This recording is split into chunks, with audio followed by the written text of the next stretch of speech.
Hey first graders, I'm here today to teach you a method that you can use on your math stories if they include two-digit numbers.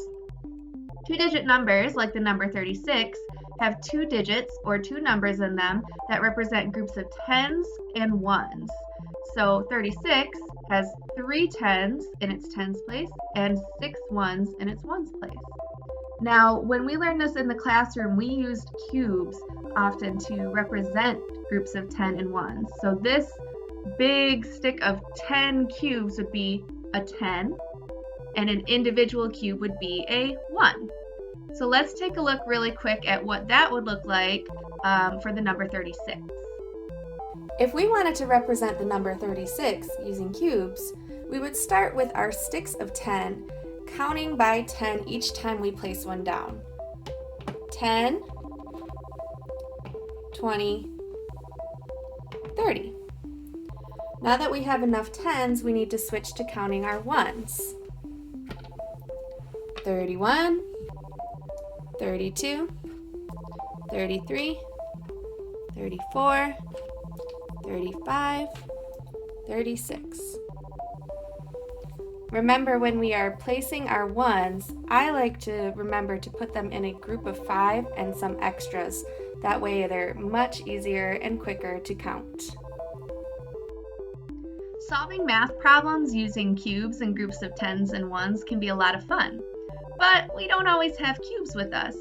So today I wanted to review a method you can use at home by drawing tens and ones to solve math stories using two-digit numbers.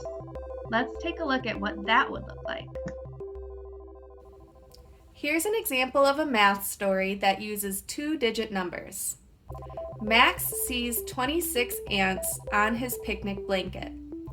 12 more ants come. How many ants are there now? As you can see, 26 and 12 both have two digits, so we can represent those numbers using tens and ones. But we don't have cubes with us this time, so instead of using a cube stick of 10, we're going to draw a long stick like this, and that will represent our tens place. So for 26, we would say 10, 20, and now since we have our tens, we need to switch over to ones, and for ones, we are going to draw circles. 10, 20, freeze, 21, 22, 23, 24, 25, 26. That is how we would draw 26, with two sticks of 10 and 6 ones. Now we need to draw 12 more because 12 more ants came to the picnic blanket. 10, freeze, 11, 12. Great, now we have tens and ones to represent the numbers 26 and 12. Now, since the ants are coming to the picnic blanket and not leaving, that tells me that this is an addition problem, and we're going to be adding these two numbers together. So, let's start by counting our tens place. We're going to count all of our tens first before we switch to ones, so we don't get confused. Ready?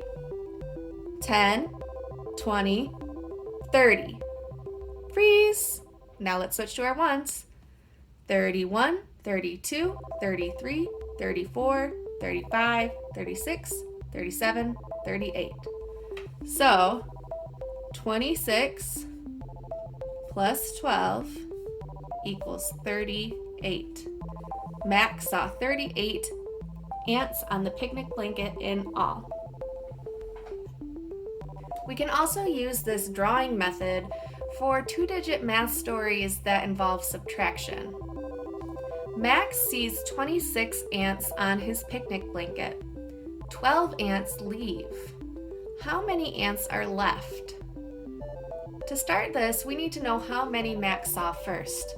He saw 26 ants first. So we're going to start this problem the same way that we did our last one by drawing 26 with 10 sticks and ones. 10, 20, freeze, 21, 22, 23, 24, 25, 26. Good. So we represented Max seeing 26 ants on his picnic blanket using our 26 in tens and ones. But the next sentence says 12 ants leave. So instead of drawing 12 more ants like we would if they were coming, we have to get rid of 12 ants because they're leaving. So we're going to take a look at the number 12. And first we're going to look at its ones place. We see 2 in the ones place. That means we need to cross off 2 ones. 1, 2. That takes care of our ones place. Now we need to cross off 1 10. There's our 1 10. So now that we've crossed off 12 from our 26 that we started with, let's count how many are left to see what our new total is. 10, freeze, 11, 12, 13, 14. So there's 14 ants left. 26 minus 12 equals 14. I hope this review of how to use a drawing to represent tens and ones when you're solving math stories involving two-digit numbers was very helpful, and hopefully you use it to help you with your packets at home. If you use this method at home, make sure that you ask your parent to upload a picture to our Facebook or send it to your teacher for an entry into our giveaway for a free book. All right, well, have fun solving those math problems. Check back on Facebook for more videos like this to help you with those packets at home. See ya!